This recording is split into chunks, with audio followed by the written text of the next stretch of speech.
안녕하십니까. 네.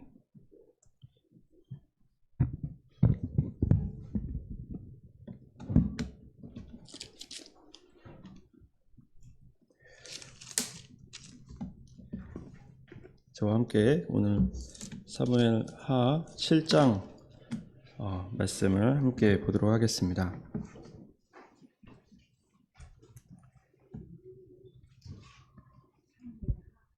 사무엘하 7장 말씀입니다.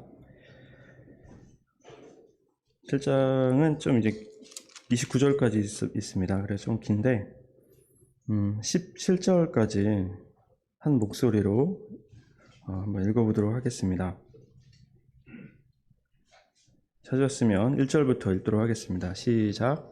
여호와께서 주의 모든 원수를 무찌르시사 왕으로 궁에 평안히 살게 하신 때에 왕이 선지자 나단에게 이르되 볼지어다 나는 백향목 궁에 살거늘 하나님의 궤는 휘장 가운데 있도다.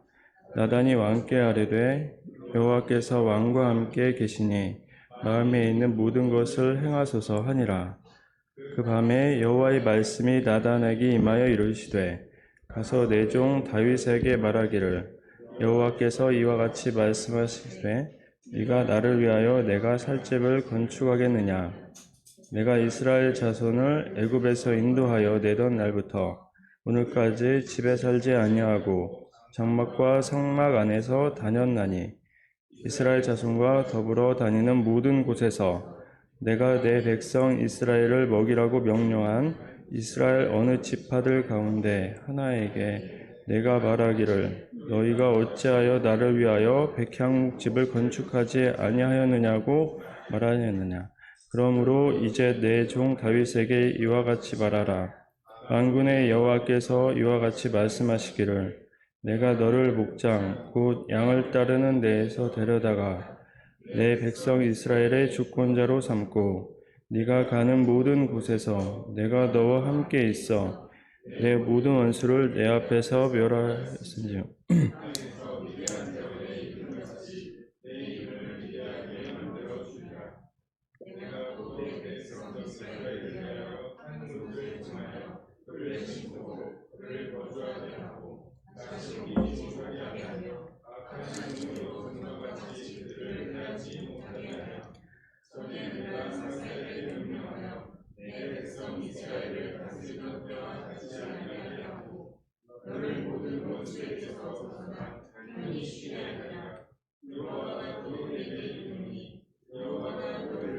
집을 짓고 네 수완이 차서 네 조상들과 함께 누울 때 내가 네 몸에서 날 네 씨를 네 뒤에 세워 그의 나라를 견고하게 하리라. 그는 내 이름을 위하여 집을 건축할 것이요 나는 그의 나라 왕위를 영원히 견고하게 하리라. 나는 그에게 아버지가 되고 그는 내게 아들이 되리니 그가 만일 죄를 범하면 내가 사람의 매와 인생의 채찍으로 징계하려니와 내가 내 앞에서 물러나게 한 사울에게서 내 은총을 빼앗은 것처럼 그에게서 빼앗지는 아니하리라. 네 집과 내 나라가 내 앞에서 영원히 보존되고 내 왕위가 영원히 견고하리라 하셨다 하라. 나단이 이 모든 말씀과 이 모든 계시대로 다윗에게 말하니라. 네. 그 6장 말씀을 잠깐 복습을 하자면 이제 궤가 기럇 여아림에서 이제는 다윗성으로 옮겨지게 됩니다. 그 옮기는 과정에서 그 우사를 통해서 우사가 죽게 되고 우사가 그 궤를 만져서 죽게 되고 또 이제 다윗의 이제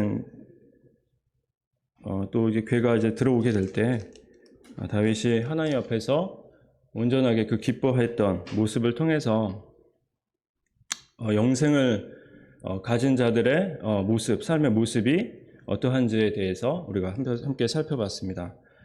반면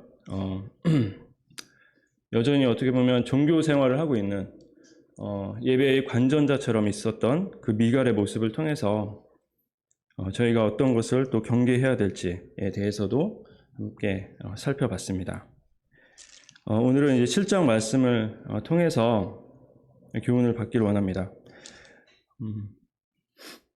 이제 다윗성에 들어온 이 법궤가 솔로몬의 이제 성전이 지어지기까지 40여간 년여간의 그 임시 이제 장막에 거하게 됩니다.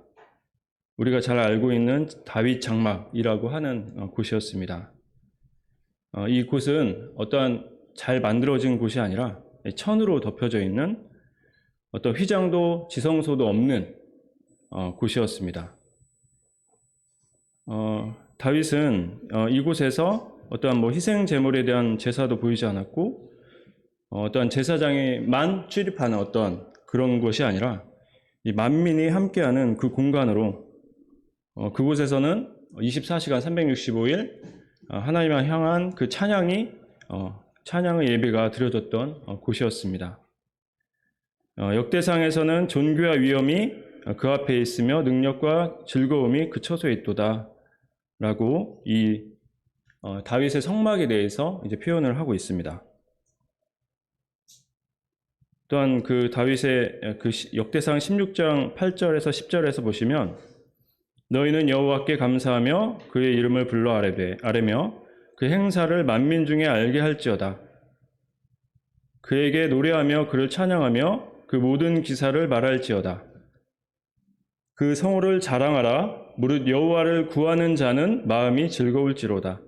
라며 다윗은 그 다윗의 성막에 대한 어떠한 마음을 갖고 있었는지에 대한 부분을 우리가 그 역대상 말씀을 통해서 살펴볼 수가 있습니다. 그것은 어떠한 율법의 제사 형식과 그 제사의 그 모습이 아니었습니다. 그 앞에 마음을 드리는 곳이었고 기쁨과 즐거움이 어떤 자리였습니다. 또한 그 예배를 통해서 하나님의 그 어떠하심을 만민이 알게 되는 어떠한 전도의 자리이기도 했습니다. 다윗의 성막에 대해서 신약에 와서는 어떠한 어떻게 보면 예배의 표본적인 어떤 모습을 갖게 되는 계기가 있었는데 바로 사도행전 15장 말씀이었습니다. 15장에서는 어떤 얘기가 있었냐면 이제 유대인들의 예수님을 믿고 또 이방인들이 하나님을 믿었을 때 유대인들이 이제는 할례도 받아야 된다라면서 이 구원에 대한 제대로 된 정립을 갖지 못하고 여전히 유대인의 전통을 지켜야 된다라는 어떤 주장을 하게 되는 사람들이 있었습니다. 어떤 게 맞냐라고 해서 유대인들도 모이고 장로들이 모이고 또 그 제자들도 모이고 우리가 잘 아는 야고보도 여기에서 이제 말을 하게 되는데 결론부터 이제 말하자면 어떤 모세의 이제 의식적인 예배가 이제 아니라 이 다윗의 예배에 대한 어떤 질서가 세워진다. 어떠한 최종적인 결론을 이제 갖게 되는 부분이 있습니다. 바로 이 다윗의 장막의 예배를 어떤 신약의 실천적인 어떤 모델로 채택을 하게 됐고 이것이 어떻게 보면 신약 예배의 모습으로 대표되는 어떤 모습이기도 합니다. 바로 지금의 어떻게 보면 교회에 하나님 앞에 드리는 우리 예배의 모습이기도 한 거죠. 우리가 어떻게 예배자로서의 삶을 살아가야 될지에 대한 어떤 표본이 바로 오늘 살펴보는 다윗의 장막의 그 핵심적인 부분입니다. 하나님을 어떻게 보면 온전히 구하고 그의 사랑과 친밀한 교제 가운데 드리는 예배, 그리고 그 가운데 감사와 찬송이 넘치는 곳. 바로 이 다윗의 장막은 하나님께서 기쁘게 받으셨던 그 예배의 모습이 있었던 곳이었습니다. 본문을 들어가기 전에 이 다윗의 장막에 대해서 간단하게 말씀을 드렸습니다. 1절에 보시면 궁에 편안히 살게 하실 때라고 되어 있습니다. 다윗은 지금 궁에 편안하게 살고 있었습니다. 우리는 평안할 때 어떤 것을 보통 하게 되나요? 뭐 그동안 뭐 못 봤던 드라마 아니면 뭐 여행, 우리가 어떻게 보면 세상 사람들의 기준들은 뭐 어떤 자기만의 어떤 버킷리스트를 정해서 그것을 하려고 합니다. 평안할 때, 자기가 시간이 많고 여유가 될 때.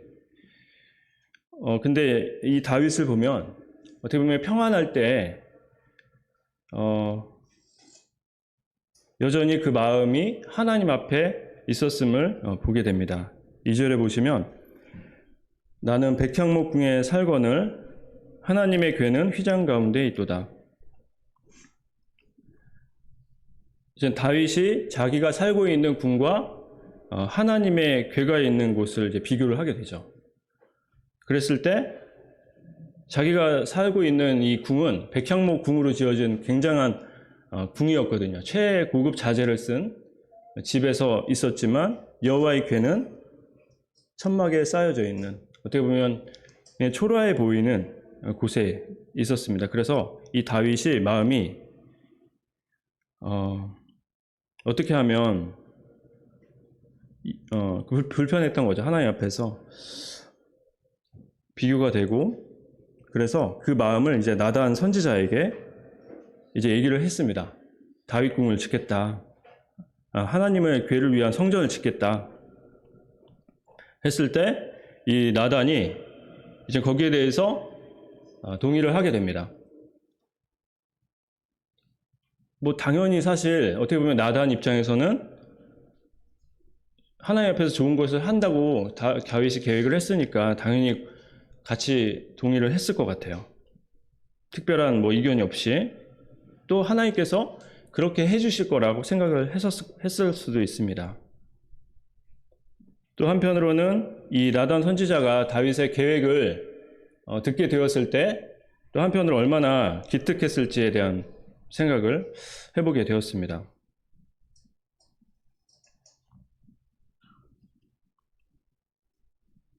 이 나단도 역시 이 다윗이 하나님을 얼마나 사랑하는 사람인 것을 알고 있었을 것입니다.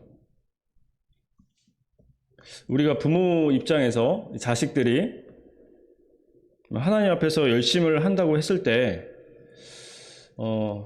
기쁘잖아요. 그죠? 기쁘시죠? 네. 공부를 좀 잘 못해도 아닌가요? 네. 공부도 잘하면 더 좋겠지만 사실 성경에서는 그것보다 기쁜 것이 없다라고 이젠 말을 하고 있잖아요. 자식들이 하나님 앞에서 진리에서 행한 다음을 듣는 것보다 기쁨이 되는 것이 없다. 요한 3서에서 이렇게 말씀하고 있는데, 나단 선지자도 아마 이 아비의 마음으로 이 다윗의 어떤 마음의 소원을 들었을 때 매우 흡족했을 것이다 라는 생각을 해보게 됩니다. 하지만 그러니까 앞서서 우리가 읽었지만 그 하나님께서 이 계획을 철회시키시죠. 난 너에게 이제 그 집을 지어 달라고 한 적이 없다.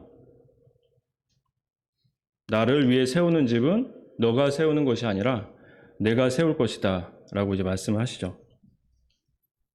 그리고 그 뒤에 이제 영원한 나라와 왕위와 나라를 약속으로 주십니다.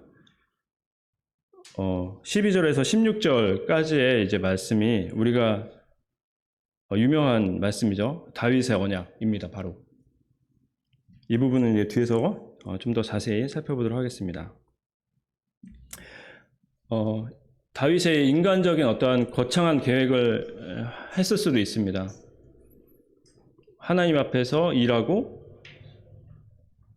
열심히 자기가 하나님 앞에서 그 소원을 이루는 것들을 다윗은 보기를 원했을 수도 있고, 또 그것을 통해서 어쩌면 많은 백성들이 하나님도 생각했겠지만 전 다윗도 많이 생각했을 것 같아요.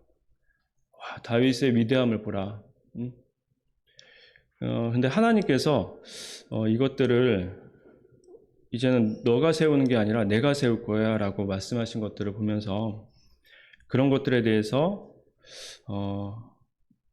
하나님 앞에서 먼저 일하는 것들에 대한 부분을 한번 생각을 해보게 되었습니다. 먼저 이제 다윗은 사실 이 부분도 어쩌면 하나님 앞에 묻고 또 거기에 귀를 기울이고 또 그 부분에 대해서 순종을 해야 됐던 부분이었을 수도 있겠다는 생각이 들었습니다. 아무리 그 선한 뜻이라 할지라도 그것에 합당한 때를 기다리는 것이 필요할 때가 있습니다. 이 말씀이 생각나는데 그 젊은 자들아 이와 같이 장로들에게 순종하고 다 서로 겸손으로 허리를 동이라. 하나님은 교만한 자를 대적하시되 겸손한 자에게는 은혜를 주시느니라. 젊은 자들은 장로에게 순종함을 배워야 됩니다. 때로는 자신들이 하는 일이 하나님을 위해서 하는 것이고 또 그것이 어떤 반대에 부딪혔을 때 왜 문제가 되냐고, 이것이 왜 문제가 되냐고 반문할지도 모르겠습니다. 그러나 그보다 더 먼저 배워야 되는 것은 바로 순종 가운데 겸손히 행하는 것입니다. 다윗은 그 때를 기다리는 데 익숙했던 사람이었죠. 여전히 하나님께서는 그의 아들을 통해서 이제는 집을 건축할 것을 말씀하셨고 다윗에게는 피를 많이 흘렸기 때문에 전을 건축하지 못할 것을 말씀해 주셨습니다. 대신에 그가 이제 하나님께로부터 받은 설계도와 그리고 재료들을 준비하는데 그 생애를 또 열심히 보내게 되는 것을 보게 됩니다. 또한 비록 이제 다윗이 그때 이루지 못한 것에 대한 어떤 아쉬움도 있었을 수도 있겠지만 그것보다 더 큰 복과 약속을 이제 받게 되는 것을 보게 됩니다. 어떤 복이었냐? 9절에 보니까 후반절에 보니까 내 이름을 위대하게 만들어 주리라. 성경에 위대한 이름들이 많이 있죠. 대표적으로 아브라함이 있고 오늘 보는 다윗이 이 이름이 있습니다. 정말 많이 나오는 인물 중에 이 다윗이 있는데 하나님께서는 실제로 문자 그대로 이 다윗을 굉장히 많이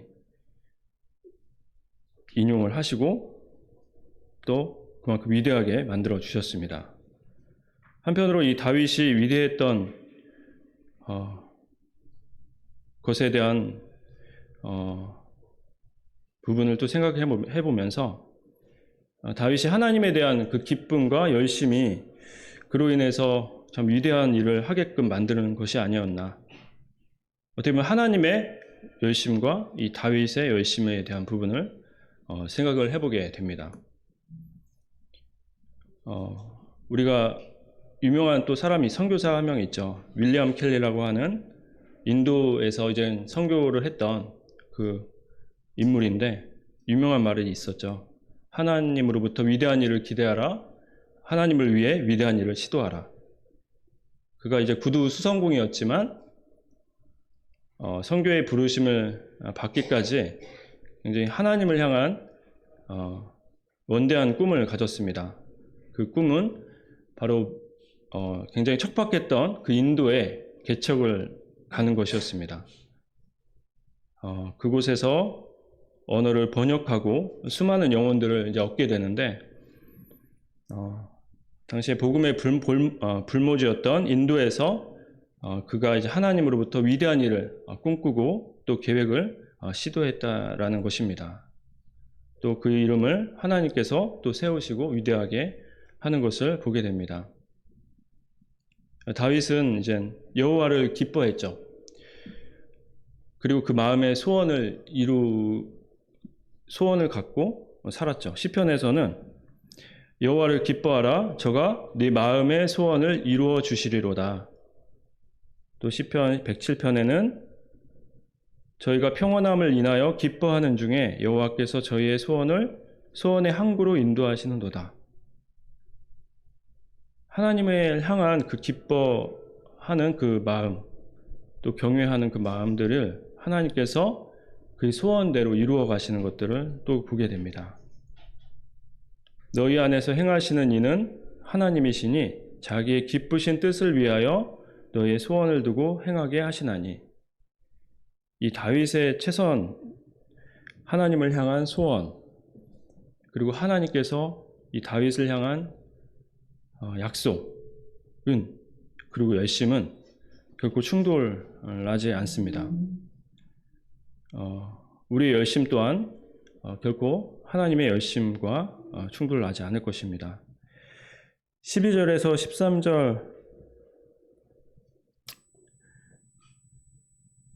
13절에서 이제 보시면, 네 수완이 차서 네 조상들과 함께 누울 때 내가 네 몸에서 날 씨를 네 뒤에 세워 그의 나라를 견고하게 하리니 그의 이름을 위하여 집을 건축할 것이요 나는 그의 나라 왕위를 영원히 견고하게 하리라. 하나님께서는 그의 이름을 위대하게 이제 만들어 주실 것과 그의 자손을 통해서 이제 집을 건축할 것과 그의 나라 왕위를 영원히 견고하게 하리라고 하셨습니다. 우리가 여기 보시면 집을 짓는 부분에 있어서는 우리가 어렵지 않게 생각해 볼 수 있을 것 같습니다. 그의 아들이었던 솔로몬이 집을 짓게 되죠, 실제로. 하지만 이제 두 번째 뒤에 보면 그의 나라의 영원성에 대한 부분이 이렇게 나오는데, 이거는 이제 솔로몬과 좀 매칭이 안 되죠. 왜냐하면 솔로몬이 실제로 하나님 앞에 처음에는 사랑하는 마음으로 살았지만 말년으로 갈수록 안 좋아졌잖아요. 이방 여인과 결혼하고 또 우상 이방신을 섬기는 일을 하게 됩니다. 이제 그로 말미암아 또 이제 르호보암, 그의 아들 르호보암 때는 남왕국과 북이스라엘로 나눠지게 되고, 열왕기 때는 이제 이스라엘이 포로로 잡혀가게 되고, 이 언약이 성취되지 않는 것처럼 이렇게 보이긴 하거든요. 하나님께서 그들을 인생의 채찍으로 징계하시게 된다는 의미가 14절 이제 후반절에 나오는데, 그렇게 이제 징계를 하신 것으로 보입니다. 근데 영원한 견고한 어떠한 왕족이 아니었죠. 온전한 왕이 이제 필요했습니다, 실제로. 시편 89편 3, 4절을 제가 읽어드리겠습니다. 주께서 비슷한 구절인데요. 주께서 이르시되 나는 내가 택한 자와 언약을 맺으며 내 종 다윗에게 맹세하기를 내가 네 자손을 영원히 견고하게 하며 내 왕위를 대대에 세우리라 하셨나이다. 여기 보시면 조금 이제 다르게 표현되어 있는 부분이 뭐냐면 언약을 맺겠다라는 표현을 합니다. 약속. 이게 이제 우리가 오늘 보는 12절에서 16절까지의 다윗의 언약의 부분입니다. 다윗 왕조에 대한 이제 최초의 언약이 바로 여기에서 쓰여지게 되는 것입니다. 여기서 말하는 이제 자손이 누구이겠습니까? 우리가 잘 아는 다윗의 씨로 오시는 예수 그리스도이심을 우리는 어렵지 않게 이제 알고 있죠. 메시아가 이제 결국엔 영원한 집과 나라 왕위를 견고하게 하신다는 의미입니다. 마태복음 1장 1절에서는 아브라함과 다윗의 자손 예수 그리스도의 계보라라고 예수님께서 이 다윗의 자손으로 이 땅에 오시는 것을, 그 족보를 이제 말씀해 주고 있습니다. 다윗의 자손으로 왕위를 가진 자로 이 땅에 오시게 된다. 예수님께서는 이제 여인의 후손으로, 그리고 이제 아브라함의 후손으로, 이제는 다윗의 자손으로, 후손으로 이제 오시게 됩니다. 15절에서 16절을 이제 보시면 내가 네 앞에 물러나게 한 사울에게 내 은총을 빼앗은 것처럼 그에게서 빼앗지는 아니하리라. 네 집과 내 나라가 내 앞에서 영원히 보존되고 내 왕위가 영원히 견고하리라 하셨다라. 이 약속의 특징이 있죠. 무조건적이고 일방적인 약속이에요. 그리고 영원합니다. 그리고 견고한 약속입니다. 이 약속은 이제 변하지 않는 약속이죠.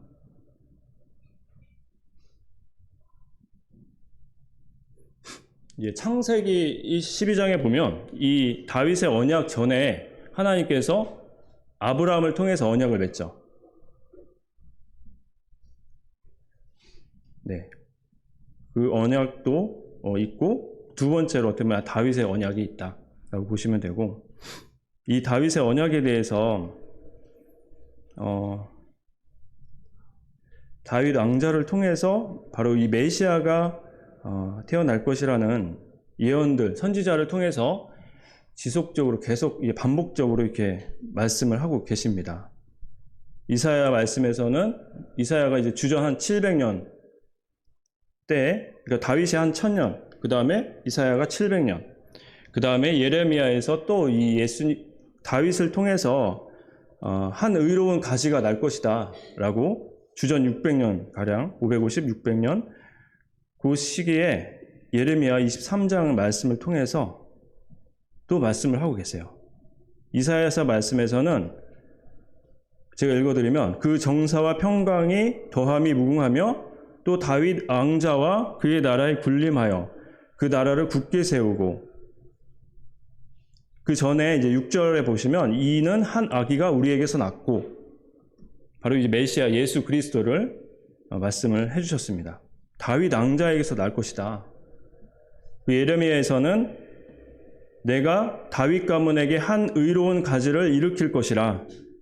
그가 왕이 되어 지혜롭게 다스리며 세상에서 정의와 공의를 행할 것이며, 쭉쭉쭉 이젠 그 예언된 메시아에 대한 부분을 동일하게 다윗 가문에서 날 것이다 라고 예언을 해주고 있는 것을 보게 됩니다. 바로 이 다윗의 언약을 그대로 이제는 계속 지속적으로 말씀을 하게 되었고, 실제로 그것이 누가복음에서 보시면 성취가 되는 것을 확인해 볼 수가 있습니다. 누가복음 1장에서 보시면 32절에 보시면 찾아볼까요?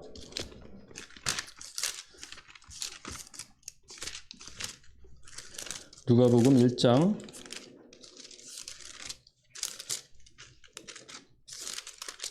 31절.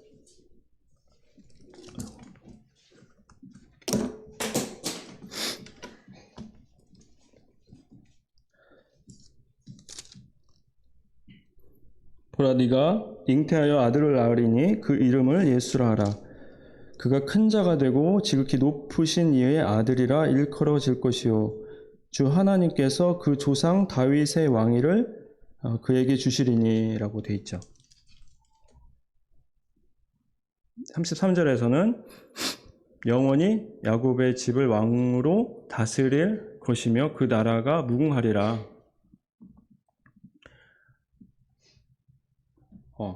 그래서 예수님께서 이제 그 언약을 성취하시고자 그 다윗의 자손으로 이제는 드디어 등장을 하게 되는 것을, 성취하시는 것을 보게 됩니다. 하지만 이 이스라엘은 그 왕을 거절하죠. 그래서 사실 어떻게 보면 이스라엘을 통해서 하나님의 영원한 나라의 성취가 미뤄지게 된 거죠. 천년왕국 시절에 이스라엘을 통치하게 될 그 하나님이, 그 예수 그리스도가 이제 왕권을 가시고 이 땅에 다시 오실 것입니다. 우리가 갖고 있는 소망이죠. 우리는 어떻게 보면 천년왕국에 소망하는 것이 아니라 이스라엘은 천년왕국을 이제 소망하는 거고, 우리 그리스도인들, 교회, 지금 현재 교회 시대를 살고 있는 우리들의 소망은 그 천년왕국의 전에 예수님께서 7년 대환란 전에 지상에서 재림하게 된 그것을 우리가 기다리게 되는 거죠. 베드로후서에서는 여전히 그 재림에 대한 소망에 대한 부분을 세상은 조롱할 것이다 라고 표현하고 있습니다. 재림이 어딨냐?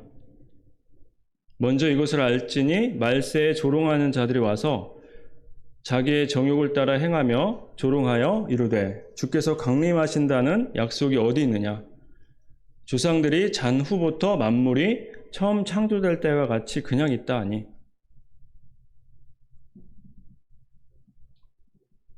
세상은 여전히 그 하나님의 그 재림, 다시 오심을 조롱하는 지금 우리 세상 가운데 우리가 살고 있는데, 우리의 소망은 바로 이제 왕권을 가지고 이스라엘을 다스릴 그 나라, 천년왕국 시대를 우리가 하기 전에 우리의 재림, 그것이 우리의 소망이 되는 거죠. 그래서 우리의 소망의 근거가 바로 여기에 또 있습니다. 우리의 삶의 또 태도가 어떠해야 될지를 요한일서 3장에서 잘 말씀을 해주고 있습니다. 요한일서 3장을 한번 찾아보도록 하겠습니다.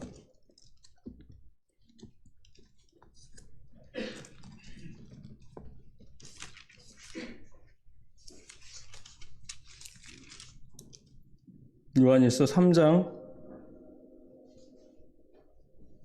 2절 3절 한 목소리로 읽어보도록 하겠습니다. 시작. 사랑하는 자들아, 우리가 지금은 하나님의 자녀라.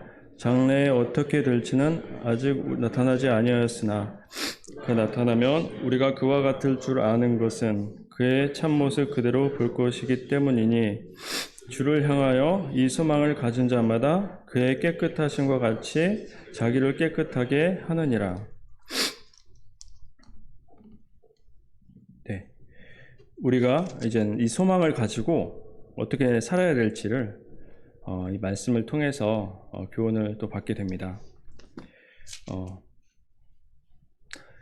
여기까지 해서 이젠 그 다윗의 언약에 대한 부분을 함께 나눴고, 18절에서 29절까지의 모습은 이제는 다윗이 그 하나님에 대한 기도를 하는 것을 이제 보게 됩니다. 다 읽지는 않겠습니다. 그래서 제가 이걸 읽으면서 이 다윗이 어떠한 사람인지를 다시 한번 또 생각을 해보게 되었습니다. 기도하는 사람이다, 이 다윗은 생각이 들었는데, 이 기도의 내용들을 사실 제가 자세히는 많이는 묵상을 못했지만 좀 공통적으로 다윗이 드렸던 기도의 내용이 어떤 것이 있느냐라는 부분을 좀 이렇게 정리를 해봤습니다. 특별히 이제 다윗이 하나님께서 이 나단을 통해서 하나님의 그 언약을 듣게 되었을 때 그가 참 했던 행동이 기도였다는 것이 참으로 또 의미 있는 부분인 것 같다는 생각이 듭니다. 어쩌면 다윗이 위대해질 수밖에 없었던 그 인물이었다는 것이 바로 이 기도의 사람이었다라고 생각이 듭니다. 이 기도 안에는 하나님의 이제 은혜를 기억을 하게 되죠. 나에게 어떠한 이 은혜를 하나님께서 베푸셨는지에 대한 부분을 이제 언급을 하게 되고, 또 하나님이 말씀하신 것을 제대로 알아채게 돼요. 이것을 말씀하시는구나 나에게. 그래서 이 기도에 우리가 기도를 왜 해야 되는지도 한번 생각해 보면 좋을 것 같습니다. 하나님 말씀에 대한 분별, 그리고 또 이 기도를 통해서 보면 하나님에 대한 계획을 온전히 신뢰하게 되는 것을 또 보게 됩니다. 그리고 기도를 통해서 보면 그 약속을 이루실 하나님을 또 경배하는 것을 보게 됩니다. 또 그 하나님의 온전하신 뜻 가운데 자신의 삶을 간구하게 되는 모습을 통해서 어떻게 보면 이 기도의 모습은 굉장히 소극적인 모습처럼 이렇게 보이긴 하지만 사실 굉장한 적극성을 가진 믿음의 태도였다라고 생각이 되어집니다. 우리가 이제 기도할 때 저도 참 가장 중요한 부분이 이 부분이 아닌가, 우리 삶 가운데 신앙생활 하는 가운데 하나님 앞에서 기도하는 거. 근데 또 한편으로는 기도할 제목이 없다라는 핑계가 있어요. 기도할 뭘 위해 기도하지? 근데 이 다윗을 기도를 보면 너무 많은 거예요, 사실. 나에게 나의 어떤 하나님께서 주신 나의 은혜, 하나님께서 주신 은혜들, 그리고 말씀들에 대한 부분, 내가 최근에 보는 말씀, 암송하는 말씀, 그리고 하나님께서 이제 앞으로 나의 미래, 장래 예수님께서 다시 오실다는 하는 그 소망, 그런 걸 우리가 붙들고 기도를 해야 되는 게 맞고, 또 너무 많은 거예요, 사실 이렇게 생각해 보니까. 그래서 기도의 제목이 없다고 우리가 기도하지 않는 것은 정말 핑계구나. 그래서 또 이 기도의 모습은 굉장히 하나님 앞에서 우리가 신앙생활을 하는 데 있어서 굉장히 적극적인 믿음의 태도이구나라는 생각을 해보게 됩니다. 또 한편으로 이 다윗의 모습을 통해서 감사하는 사람이었다. 참 이 감사에 대한 부분을 또 생각을 해보게 됩니다. 그가 평안하다고 했을 때 어떻게 보면 태만히 행할 수도 있고 게을러질 수도 있잖아요. 근데 이 다윗은 그 평안을 주신 하나님께 오히려 감사하는 마음으로 보답하려고 하는 것을 보면서 또 그것을 마음만 갖고 있는 게 아니라 직접 이렇게 실천하려고 하는 것들을 보게 되죠. 우리가 이제 명절이었잖아요. 설 명절이었는데 부모님 댁에 찾아뵐 때도 우리가 그냥 감사하는 마음만 가진 않잖아요. 그래서 조그마한 선물이라도 이렇게 사가지고 이렇게 찾아뵙는데, 예전에 저희 어머니께서는 계속 사오지 말라고, 아무것도 사오지 말라고 항상 이제 그렇게 말씀하셔요. 아무것도 사오지 말라고. 근데 진짜인 줄 알았어요, 그게 진짜로. 그래서 언제는 안 사간 적도 있었어요. 아무것도 안 사갔어요. 근데 이제 약간 충청독식 화법이 있거든요. 한 3번은 물어봐야 되는데, 네. 저도 충청도지만, 이제는 사실, 네, 그렇습니다. 그래서 이 감사에 항상 이제 보답하는 것들이 참 중요한데, 사실 이게 마음이 없는 것들은 이게 티가 나게 되죠, 사실. 어떠한 공치사하는 건 아니잖아요. 우리가 부모님과의 그 사랑에 대해서 계산하거나 그러진 않기 때문에, 어쨌든 그런 감사의 표현이 참 중요하다라는 생각이 들었고,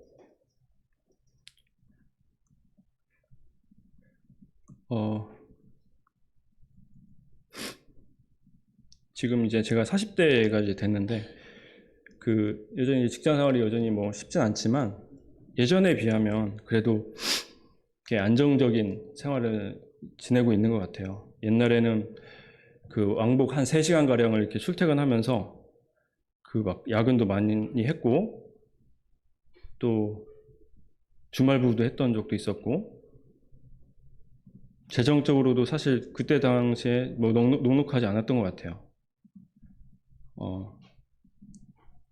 근데 이 시점에 이제 보면 어느 정도 이제 안정적인 그 상태라고 저는 생각이 들었는데, 제 마음을 가만히 이렇게 생각해 보면 그 감사하는 어떤 마음보다는 여전히 나의 평안을 이렇게 계속 무언가로 채우고 지키려고 하는 것에 제가 좀 마음을 쏟고 있구나라는 생각이 좀 들었습니다. 딴 생각이 드는 거죠, 딴 생각. 직장 동료들 이렇게 보면, 제 은퇴 시점에 은퇴까지는 아니지만 한 50대 되신 분도 계시는데, 휴가 때 뭐 하시는가 이렇게 물어보면, 부동산 보러 임장을 다녀오셨다. 무릎이 아프시대요. 왜 무릎이 아프냐? 하도 돌아다녔더니 무릎이 아프다고. 자기는 이제 부동산에 이제 미래가 있다. 자기는 아직도 거기에 대해서 그러면서 거기에 대해 이제 투자의 생각을 계속 갖고 있습니다. 저도 이제 그런 걸 접하고 뭐 주식은 말할 것도 없고,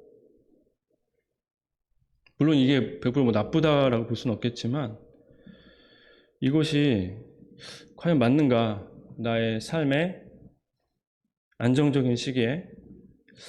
그리고 다윗은 안 그랬는데, 이 다윗도 그러지 않았잖아요. 그 평안한 때에 어떤 불안해함이 그런 거에서부터 비롯된 것이 없었어요. 왕권을 더 안정적으로 이제 어떻게 하면 운영할지에 대한 고민도 없었던 것 같고, 나의 많은 재산을 어떻게 보존할지에 대한 부분도 뭐 고려 안 했던 것 같고, 노후에 대해서 뭐 전혀 고민 안 했던 것 같은데, 저희 이런 모습을 또 이렇게 비교하는 또 시간들이 되었습니다. 저희 이제 이 장면들을 통해서 또 우리 삶에 하나님 앞에서 또 감사하는 것이 참 가장 큰 투자라는 생각도 들었습니다. 그래서 그것이 참 나에게 지금 다윗에게 임했던 그 복처럼 하나님께서 나에게 정말 주시고자 하는 가장 큰 복이구나 또 라는 생각도 해보고, 또 그 믿음을 통해서 그 아브라함이 약속했던 그 하나님, 그리고 다윗에게 언약한 그 하나님, 여전히 그 믿음을 말씀하시잖아요. 믿음의 조상이 된 것처럼 아브라함의 조상이 아브라함이 우리가 아브라함의 후손이 된 것은 이스라엘 민족이어서가 아니라 믿음으로써 우리가 후손이 된 것처럼 다윗 때도 믿음으로 구원받는 거고 구약 때도 다 믿음으로 구원받는 거잖아요. 우리가 지금 시대를 살아가는 것도 여전히 믿음으로 우리가 살아가는 것이 그 믿음의 눈이 필요하다라는 또 개인적인 또 생각이 들었습니다. 그래서 오늘 저와 함께 굉장히 사실 많은 중요한 내용들이 있는데 사실 자세히는 이제 말씀은 하기 힘들 것 같고, 오늘 제가 개인적으로 느꼈던 부분들, 그리고 이 다윗을 통해서 굉장히 교훈받을 것들이 많이 있다라는 생각이 듭니다. 그래서 함께 이 다윗을 계속적으로 묵상하면서 믿음에 또 승리하는 저희들이 되었으면 좋겠습니다. 찬양을 오늘도 찾아봤는데, 오늘은 그 경배와 찬양에 있는 찬양이에요. 다윗이 236장인데요. 236장. 주의 장막에서. 다윗이 하나님의 그 장막에서 기뻐했던 것을 또 생각하면서 우리가 하나님 앞에서 기뻐하는 그 영혼을 하나님 앞에서 또 자유함을 주시는 그 하나님을 또 찬양하는 또 시간이 되면 좋을 것 같습니다. 조금 어려운 찬양인데 함께 보도록 하겠습니다.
하시네.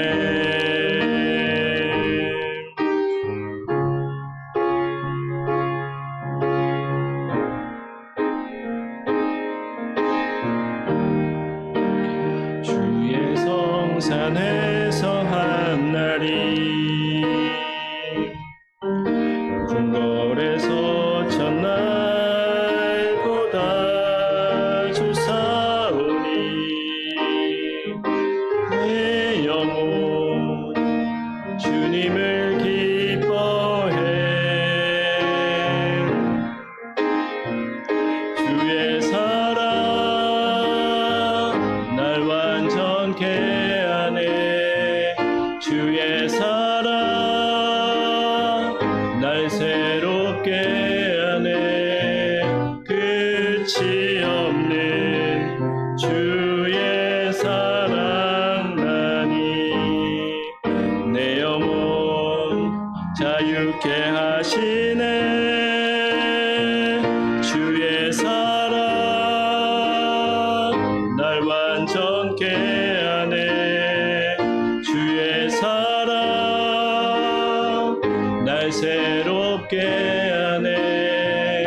오 주님 나의 삶을 통해 주 사랑 나타내소서.